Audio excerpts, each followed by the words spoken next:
Class 10th chapter number 8 ट्रिग्नोमैट्री। ठीक है, ट्रिग्नोमैट्री की असं एक्सरसाइज 8.4 सॉल्व करते पे हैं। ठीक है, वो पहले फस्ट 4 पार्ट्स जोड़े मैं सॉल्व कर चुकी हूँ। सो अज असी की सॉल्व करांगे 5th पार्ट। ठीक है, 5th पार्ट जो मोस्ट इंपोर्टेंट है, ध्यान के नाल करियो। सो मैं इस हर वीडियो के दो सम सॉल्व करूँगी। ठीक है, ईजिली तुहानूं जिहड़े समझ आ जा सन। ठीक है, सो 5th की है, प्रूव दी फॉलोइंग आइडेंटिटीज़। ठीक है, मतलब जिहड़ियां थले सानूं आइडेंटिटीज़ दित्तियां उन्होंने प्रूव करना वा where the angles involve are acute angles.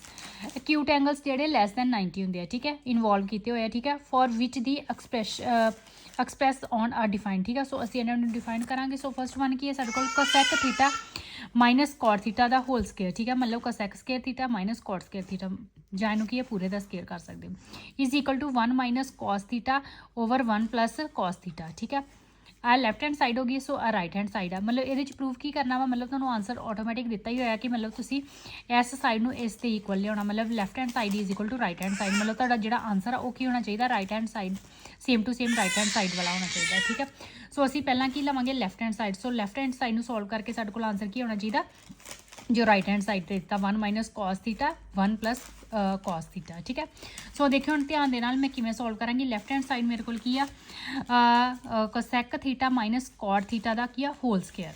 सो ये होल स्केयर है, तुहानूं फार्मूला पता होना चाहिए कि ए माइनस बी दी square is equal to a दी स्केयर प्लस बी दी स्केयर माइनस 2ab। ठीक है, सो हुण इत्थे की है ए साडे कोल की है cosec square theta plus b की है साडे कोल कॉट स्केयर थीटा। ठीक है, ए प्लस बी, सो फार्मूले वाला माइनस आ गया, 2 भी फार्मूले वाला। ए साडे कोल की है cosec theta multiply cot theta. ठीक है, मतलब ए ते बी, सो ए बी फार्मूले वाला आ गया। सो इन्होंने की है cosec square theta plus cot square theta minus 2 नूं मल्टीप्लाई किया कोसेक थीटा और कॉट थीटा के नाल, सो मल्टीप्लाई हटा के की आ गया 2 कोसेक थीटा और कॉट थीटा। ठीक है, सो कोसेक थीटा कि इक्वल होंगे 1 अपॉन साइन। सो इतने स्केयर है, सो इतने स्केयर करता। सो कोसेक स्केयर थीटा कि इक्वल आ गया, ये मैं आइडेंटिटी कड़ी लाती 1 अपॉन साइन स्केयर थीटा। सो कॉट स्केयर थीटा की होंगे cos square theta upon sine square theta. ठीक है, सो मैं इतने तुम डिफाइन भी करती कि कॉट जो थीटा वा होंगे cosec cos theta upon sine theta. So 2 उवें ही रह गया। हुण देखो जो सैक थीटा वा वो की होंगे cosec theta 1 upon sine theta, cot की होंगे कॉस थीटा और साइन थीटा। ठीक है, दोनों। सो 1 नूं जो कॉस ना करोगे तो की आ जाऊगा कॉस थीटा, साइन थीटा और साइन थीटा नूं मल्टीप्लाई करोगे तो इत्थे की आ जाऊगा साइन स्क्वेयर थीटा। क्लीयर हो गया। सो उस तो बाद की है 1 plus cos square theta minus 2 cos theta. So इत्थे भी साइन स्क्वेयर थीटा, इत्थे भी sine square theta. So sine square theta मतलब सारे का होल स्क्वेयर एक ही आ जाऊगा। So sine square theta is equal to की होंगे 1 minus cos square theta. So इत्थे पुट की करता 1 minus cos square theta. So ये की है, मतलब फार्मूला लगता पाया ए दी स्केयर बी दी स्केयर माइनस 2ab। ठीक है, सो इत्थे असीं यही फार्मूला ला लांगे 1 माइनस कॉस स्केयर थीटा उहदा की आ जाएगा होल स्केयर। ठीक है, सो ये की है फार्मूले वाला ये चीज़ आ गई। ठीक है, सो उस तो बाद की है 1 माइनस कॉस थीटा, मतलब इतने स्केयर है, मतलब एक बार माइनस पा के लिख लो, एक बार प्लस पा के लिख लो। ठीक है, सो हम की है माइनस वाला एक कट हो जाऊगा। ठीक है, इतने की रह गया 1 minus cos theta. So minus ना माइनस एक कट हो गया, इतों एक कितने रह गया सी 1 माइनस कॉस थीटा। सो इतने की रह गया 1 प्लस कॉस थीटा ए वाला। ठीक है, सो मतलब ये प्रूव हो गया कि left hand side is equal to right hand side है, मतलब जो राइट हैंड साइड सानू दिता सी वही आ गया। मतलब ये तो की असी प्रूव करता है। ठीक है, ईजिली है। सो मतलब कि साडा आंसर की आ गया 1 minus cos theta upon 1 plus cos theta. Okay, so हम असी सैकेंड करांगे। सैकेंड की है cos a upon 1 plus sine a. So plus 1 plus sine a upon cos a is equal to 2 sec a. So मतलब सानू left hand side ए दी है तो राइट हैंड साइड ए दी है। सो राइट हैंड साइड की है 2 सैक ए। सो मतलब यह जी लैफ्ट हैंड साइड है इक्वल कि होनी है राइट हैंड साइड के। ठीक है, सो मतलब साढ़े को आंसर की होना चाहिए 2 सैक ए। सो असीं इहनूं सॉल्व करांगे। लैफ्ट हैंड साइड में ले लो cos a 1 plus sine a plus 1 plus sine a upon cos a. हुण देखो ध्यान दे नाल, सो इत्थे की आ गया साडे कोल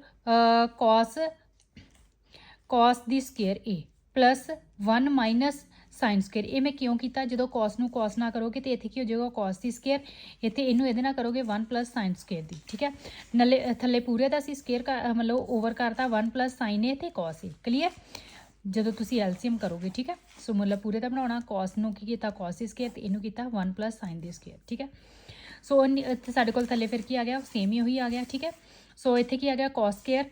सो इत्थे की आ गया साडे कोल साइन दी स्केयर प्लस 1 दी स्केयर, मतलब अलग करता। सो इत्थे फार्मूला लाता ए दी स्केयर बी दी स्केयर प्लस 2ab ए ते बी साडे कोल की है साइन ए। क्लीयर, नीचे उवें रह गया 1 प्लस साइन ए ते cos A.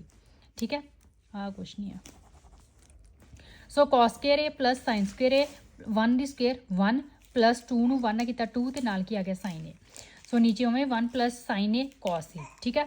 So sine square A plus cos square A की होंदा 1, ठीक है, तुहानूं पता ही है sine square A plus cos square A is equal to की होंदा 1। सो ਇਹਦੀ वैल्यू मैं की 1 करती, ये भी 1, 2 की आ गया साडे कोल साइन ए, ठीक है। सो 1 प्लस साइन ए उवें रह गया तो की आ गया नाल कॉस। सो ये की बन गया 1 ते 1 2, ठीक है। इतने की आ गया 2 plus 2 sign a. So 1 plus sine ए तो की आ गया कॉस ए। सो इन्होंने दोनों के कॉमन की निकल गया 2। सो इतने की आ गया 1 प्लस साइन ए। सो इतने की है 1 प्लस साइन ए ओवर की आ कॉस ए, दोनों कट हो गए। सो 2 ओवर कॉस ए। सो ਜਿਹੜਾ कॉस ए आ वो किदे इक्वल ਹੁੰਦਾ ਵਾ, मतलब 2 ਉਵੇਂ रह गया। कॉस ਨੂੰ ਆਪਾਂ ਜਦੋਂ ਚੇਂਜ ਕਰਦੇ ਹਾਂ ਤੇ ਕਿਹੜੀ ਆਇਡੈਂਟੀਟੀ 'ਚ ਤਾਂ ਕੀ ਆਉਂਦਾ 1 अपॉन sec, ठीक है, ए क्योंकि थी है, अगर थीटा ਹੁੰਦਾ ਆਪਾਂ थीटा ਲਾਣਾ ਸੀ। सो sec ए। सो कॉस फिर की है 1 अपॉन sec। सो जो इन्हों आप क्रॉस करांगे ओवर, मतलब इनू इक्वेशन उलटावांगे, ये की बन जूगी इदा बन जाएगी 2 मल्टीप्लाई sec ए अपॉन 1, ठीक है, जो इन्हों आप सॉल्व करते हैं आइडेंटिटीज़ के नाल, ठीक है। उस तो बाद की आ जाऊगा 2 multiply sec A is equal to की आ गया 2 sec ए। सो मतलब राइट हैंड साइड इक्वल आ गई, मतलब left hand side is equal to की आ गई राइट हैंड साइड, ठीक है, क्लियर। मतलब असी फाइंड आउट यही करना सी कि 2 sec ए सानूं चाहिए सी, ठीक है। यह की है मैं तुहानूं एक बार दोबारा दस दिंदी हां, 2 अपॉन कॉस ए, तो कॉस ए की आइडेंटिटी की हैगी 1 अपॉन sec ए, ठीक है। सो 2 यह जो 1 अपॉन sec ए की हो गई, मतलब रेसिप्रोकल हो गए। सो sec ऊपर आ गया 1, नीचे 1 की कोई वैल्यू नहीं होंगी। सो साढ़े को आ गया 2 multiply sec A. So 2 sec A आ गया। So right hand side, so सानू पिछे उन्होंने की है left hand side is equal to right hand side, मतलब कि राइट हैंड साइड साइड को की है 2 sec ए। सो असी हुण की है अगली वीडियो के थर्ड और फोर्थ सम सॉल्व करांगे। फर्स्ट 2 सम सॉल्व हो गए। Thank you very much.